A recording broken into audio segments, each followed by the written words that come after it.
इकबाल दुनिया की जलवतों से इस कदर बेजार हो चुके थे कि वो इसको जंगल से तशबीह दे रहे हैं। फरमाते हैं कि मैं इस जंगल में तन्हा बैठा हुआ हूँ और मेरी तन्हाई में सिवाए इश्क़ रसूलुल्लाह सल्लल्लाहु अलैहि वसल्लम के कुछ भी नहीं। सहरबा ना का गुफ्तम नर्म तर्रो के राकब खस्ता हो बीमार पीरस कदम मस्तान अजर चंदा की गोई बपाल शरे गई सहरा हरीरस। फरमाते हैं कि मैंने सारबां जिसने ऊँटनी की नकील पकड़ी हुई थी उससे कहा कि ऐ सारबां इस ऊँटनी को इसकी मर्जी के मुताबिक दौड़ने दे, क्योंकि इसकी और मेरी जान में एक ही इश्क है और वो इश्क मुस्तफ़ा सल्लल्लाहु अलैहि वसल्लम है। मैंने उस ऊँटनी की आंखों में देखा तो मुझे आंसुओं की एक कतार नजर आई जो उसकी स्याह आंखों से बह रही थी, यानी वो रसूलुल्लाह सल्लल्लाहु अलैहि वसल्लम के इश्क में रो रही थी और अपनी मंजिल मदीनातुल मुनव्वरा से दूर होने के बायस अफसुर्दा और मायूस थी।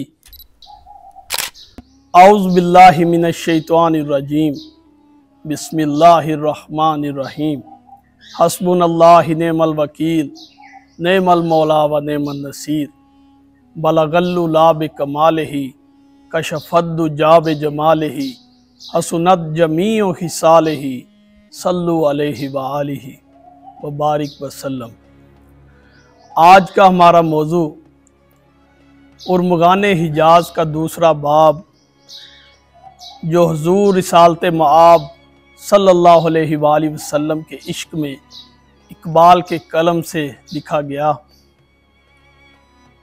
और इकबाल ने इसमें ऐसे ऐसे नुकात छोड़े जो उशाक के दिलों को चीर कर रख देते हैं। इकबाल इस बाब में अपने उस सफ़र का बयां कर रहे हैं जो उनकी मदीनातुल मुनव्वरा की जानिब रूहानी मिराज है, और इकबाल ऊँटनी पर बैठे मदीनातुल मुनव्वरा की जानिब महवे सफ़र हैं।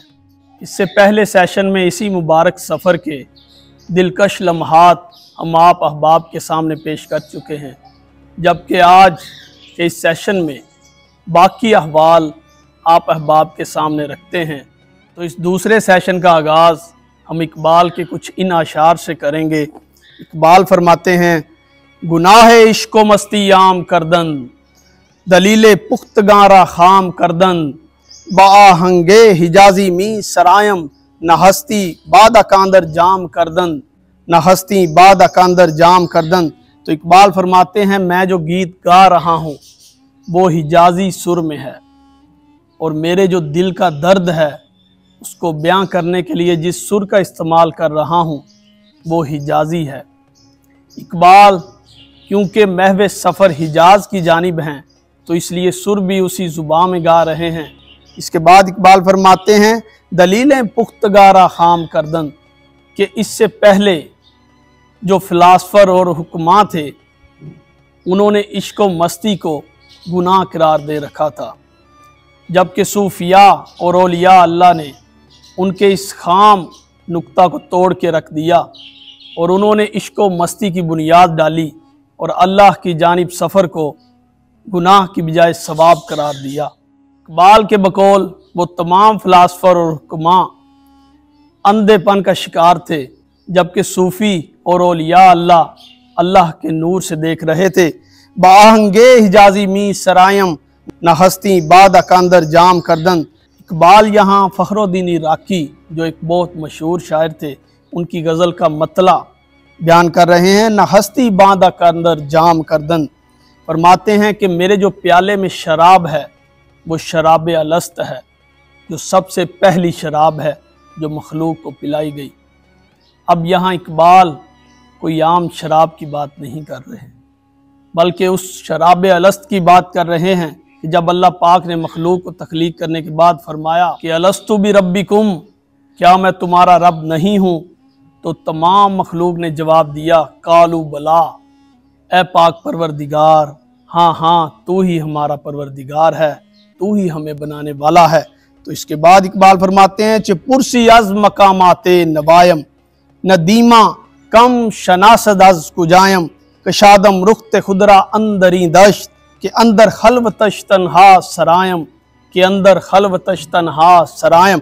फरमाते हैं कि मेरी नवा के मकामात के बारे में तू क्या जाने, तेरे पास जो इल्म है वो बहुत ही कम है और तेरा इल्म हकीर है, तू मेरी ज़ात से शनासा नहीं हो सकता।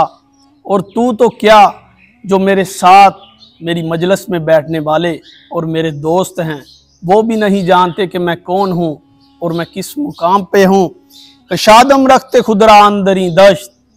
अब यहाँ इकबाल फरमा रहे हैं कि मैं जलवतों से निकला और मैंने खुद को एक जंगल में तन्हा पाया। यहाँ इकबाल जंगल को इस्तारा के तौर पर लाए हैं। इकबाल दुनिया की जलवतों से इस कदर बेजार हो चुके थे कि वो इसको जंगल से तशबीह दे रहे हैं। फरमाते हैं कि मैं इस जंगल में तन्हा बैठा हुआ हूँ और मेरी तन्हाई में सिवाय इश्क़ रसूलुल्लाह सल्लल्लाहु अलैहि वसल्लम के कुछ भी नहीं। मैं तन्हा बैठा नबी अकरम नूर मुजस्सम सल्लल्लाहु अलैहि वसल्लम पर दुरूद व सलाम का नजराना भेज रहा हूँ। फिर फरमाते हैं सहरबा ना का गुफ्तम नर्म तर्रो के राकब खस्ता हो बीमार पीरस कदम मस्तान अजद चंदा के गोई बपाल शरे गई सहरा हरीरस। बाल फरमाते हैं कि मैं जब सुबह उठा तो मैंने अपनी सरूर व मस्ती से चूर ऊँटनी से बोला कि ऐ ऊँटनी, जब मैं तेरे ऊपर सवार हो जाऊं तो अपने कदम आहिस्ता आहिस्ता अपनी मंजिल की जानिब बढ़ाना, क्योंकि जो तेरा सवार है वो बीमार भी है और बूढ़ा भी है। इसके बाद फरमाते हैं कदम मस्तान अजद चंदा की गोई बपालश रे गई सहरा हरीरस। फरमाते हैं कि मैंने ऊँटनी से जब ये बोला तो मेरे कहने के बावजूद वो तेज़ तेज़ कदम बढ़ा रही थी कि जैसे ये रेत उसके लिए रेशम बन गई हो। अब यहाँ इकबाल अपने उसी रूहानी सफ़र का आगाज़ कर रहे हैं जो उन्होंने मदीनातुल मुनव्वरा की जानिब फरमाया। फरमाते हैं कि जब मैं ऊँटनी के ऊपर सवार हो गया तो मेरे कहने के बावजूद वो अपने कदमों को तेज़ तेज़ चला रही थी, जैसे वो भी इश्क़ मुस्तफ़ा का शिकार हो और उसके दिल में भी इश्क़ मुस्तफ़ा पनप रहा हो। मेहार है सारबा उरान शायद के जाने ऊँच जाने माँ बसीरस मनज़मो जे खरामश मी शनासम चुमन अंदर तलिस्मे दिल असीरस चुमन अंदर तलिस्मे दिल असीरस। फरमाते हैं फिर मैंने खुद ही इस बात का अंदाज़ा लगाया कि ये ऊँटनी जिस पर मैं सवार हूँ ये भी इश्क़ मुस्तफ़ा से बीमार है, इसके दिल में भी वही दर्द है जो मेरी जान में पनप रहा है। मेरी जान और इस ऊँटनी की जान एक बन चुकी है। तो इकबाल फरमाते हैं कि मैंने सारबां जिसने ऊँटनी की नकील पकड़ी हुई थी उससे कहा कि ऐ सारबां, इस ऊँटनी को इसकी मर्ज़ी के मुताबिक दौड़ने दे, क्योंकि इसकी और मेरी जान में एक ही इश्क है और वो इश्क़ मुस्तफ़ा सल्लल्लाहु अलैहि वसल्लम है। मैं उसके चलने के ढंग से ये पता लगा चुका था कि जिस सरूर व मस्ती से ये ऊँटनी चल रही है इसके दिल में भी वही इश्क है जो मेरे दिल में पल रहा है, यानी इश्क़ मुस्तफ़ा सल्लल्लाहु अलैहि वसल्लम। नमे अशकस दर चश्मे स्याहश दिलम सोज़ ज़ियाह सुबह गाहश हमाम के ज़मीरम रा बरफ़रोख्त प्यापे रेज़ दज़ मौजे निगाहश प्यापे रेज़ दज़ मौजे निगाहश। फरमाते हैं कि मैंने उस ऊँटनी की आंखों में देखा तो मुझे आंसुओं की एक कतार नज़र आई जो उसकी स्याह आंखों से बह रही थी, यानी वो रसूलुल्लाह सल्लल्लाहु अलैहि वसल्लम के इश्क में रो रही थी और अपनी मंजिल मदीनातुल मुनव्वरा से दूर होने के बायस अफसुर्दा और मायूस थी। मगर एक उम्मीद उसके दिल में मुझे दिखाई दी कि वो बहुत जल्द अपनी मंजिल को पा लेगी। इसके बाद फरमाते हैं कि मैं इकबाल इस बात पर शर्मिंदा हुआ कि एक जानवर इश्क़ मुस्तफ़ा में मुझसे बाजी ले गया। इस ऊँटनी का इश्क मुझे मुझसे ज़्यादा महसूस हुआ कि वो इश्क़ मुस्तफ़ा में मुझसे ज़्यादा तड़प रही है। खुश सहरा के दरवे कार वहाँ दरूदे खां दो महमिल बरान बरेगे घर में हुआ वर्ष सजूदे जबीरा सोजता दागे बमान जबीरा सोजता दागे बमान।